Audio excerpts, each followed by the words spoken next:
வணக்கம் ஃப்ரெண்ட்ஸ், என்ன எல்லாரும் நல்லா இருக்கிறீங்களா? இன்றைக்கு நான் உங்களோட பகிர்ந்து கொள்ள இருக்கிற ரெசிபி கீரை வடை.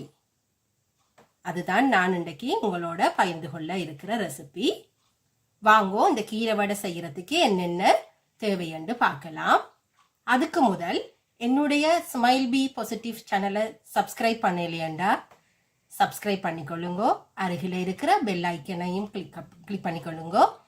அப்பதான் நீங்கள் என்னுடைய வீடியோ உடனுக்குடன் பார்க்கக்கூடிய மாதிரி இருக்கும். சரி, இப்போ வாங்க வீடியோக்குள்ள போகலாம். இதில் 1.5 கப் உளுந்து, முழு உளுந்து எடுத்து வடிவா கழுவி தண்ணியில் ஊற வச்சிருக்கிறேன். இது கோது நீக்கின முழு உளுந்து.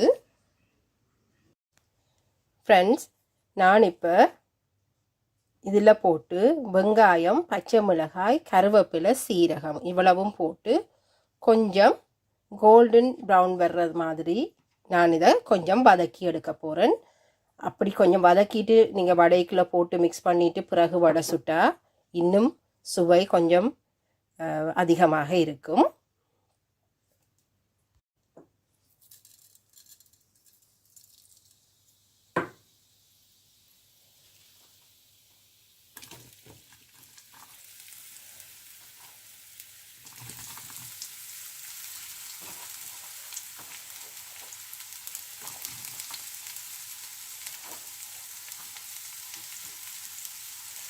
பச்சை மிளகாய் நான் கிணக்க போடையில, ஏன்னா நாங்கள் இது சம்பலோடு தான் சாப்பிட போகிறோம். அரைச்ச சம்பலோண்டு செய்து தான் அதோட தொட்டு சாப்பிட போகிறோம். மறுபடியாக பச்சை மிளகாய் அதிகம் போடையில் கொஞ்சம் குறுநலாவும் வெட்டி போட்டிருக்கேன். என்னென்னு சொன்னால் சின்ன பிள்ளைகள் சாப்பிடிக்க வாய்க்குள்ள நேரடியாக பெரிய துண்டுகள் கடிபட்டு அசௌகரியமாக இருக்காது. மற்றது கொஞ்சம் கருவேப்பிலையும் இப்படி சின்னனா வெட்டி போட்டு வதக்க போகிறேன். இதோட கொஞ்சம் இந்த வெங்காயத்துக்கு தேவையான அளவு மட்டும் உப்பை இப்போ போடுங்கோ. மாவுக்கு வடைக்கு தேவையான அளவு உப்பை நீங்கள் வடை அரைக்கைக்குள்ளேயே போடுங்க. ஏன்னா உப்பை போட்டு நீங்கள் அரைச்சா கொஞ்சம் தண்ணி விழ தொடங்கும். அதுக்கு பிறகு நீங்கள் தேவையான தண்ணியை பார்த்து விட்டு உளுந்து அரைக்கக்கூடிய மாதிரி இருக்கும். நான் போட்டு இதுக்குள்ளே வதக்கின வெங்காயம், பச்சை மிளகாய், கறிவேப்பிலை, பெருஞ்சீரகம் எல்லாம் கொஞ்சம் நிறம் மாறி ஒரு லைட் கோல்டன் ப்ரௌனுக்கு வர தொடங்குது.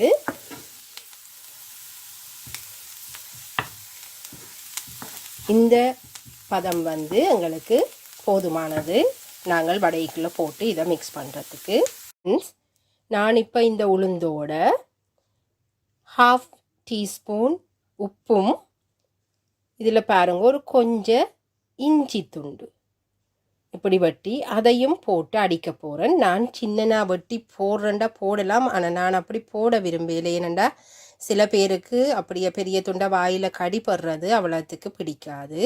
அதோட சில குழந்தைகளும் அதை விரும்ப மாட்டினோம். அதால் நான் இந்த உளுந்தோடு போட்டே அடித்து விடுறேன். நான் இப்போவும் நீங்கள் மெதுவடை அல்லது ஏதாவது வடை செய்கிறதா இருந்தால் உளுந்தை நல்லா அரைச்சி போட்டு நீங்கள் அது அந்த வடைக்குரிய பக்குவத்தில் அரைப்பட்டிருக்கான்னு பார்க்குறதுக்கு ஒரு சின்ன கிண்ணத்தில் தண்ணி எடுங்கோ. தண்ணி எடுத்து அந்த மாவில் ஒரு கொஞ்சத்தை கிள்ளி நீங்கள் போட்டு பாருங்க. இதுக்குள்ளே அது இப்படி மிதந்ததுன்னு சொன்னால் சரியான பதத்தில் நாங்கள் அரைச்சிட்டோம்ன்றதாக எடுத்துக்கொள்ளலாம். பாருங்கோ, இது இந்த மாவு மிதக்குது. நான் அரைச்சது இது சரியான பதத்தில் இருக்குது. பாருங்கோ, இதுதான் நான் வடைக்கு அரைத்து வைத்த உளுந்து.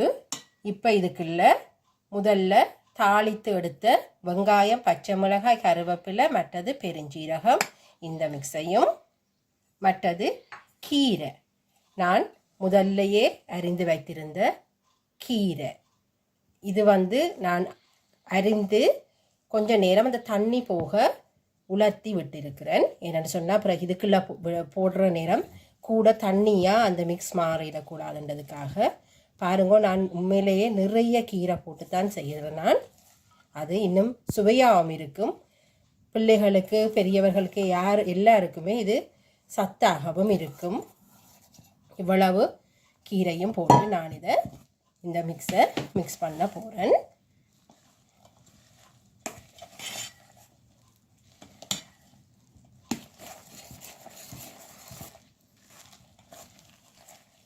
பாருங்க, போடைக்குள்ள நிறைய கீரை இருந்த மாதிரி தெரிஞ்சுது.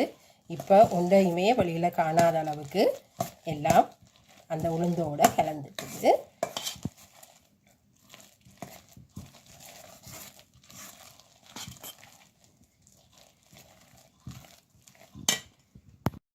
ஃப்ரெண்ட்ஸ், இப்போ பாருங்க, இந்த பாத்திரத்தில் இருக்கிற எண்ணெய் நல்லா கொதித்து வந்துட்டுது.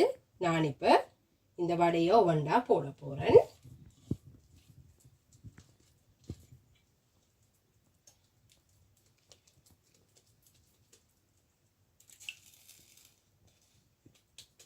கொஞ்சம் தண்ணியை கையில் தண்டு போட்டு இப்படி உருட்டிட்டு அப்படியே கையில் வச்சு இந்த பெருவிரலால் ஒரு ஓட்டையை போட்டுட்டு இப்படி பொரிக்க போடலாம்.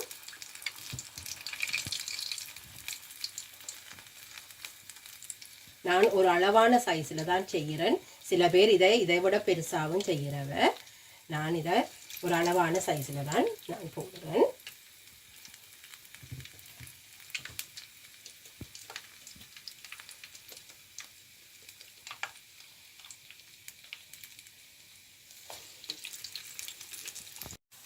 கீரை வடை பொரிந்து கொண்டு இருக்குது. கொஞ்சம் இப்போ லைட் ப்ரௌனாக வர தொடங்குது. இதுதான் கீரை வடை செய்கிற ரெசிபி.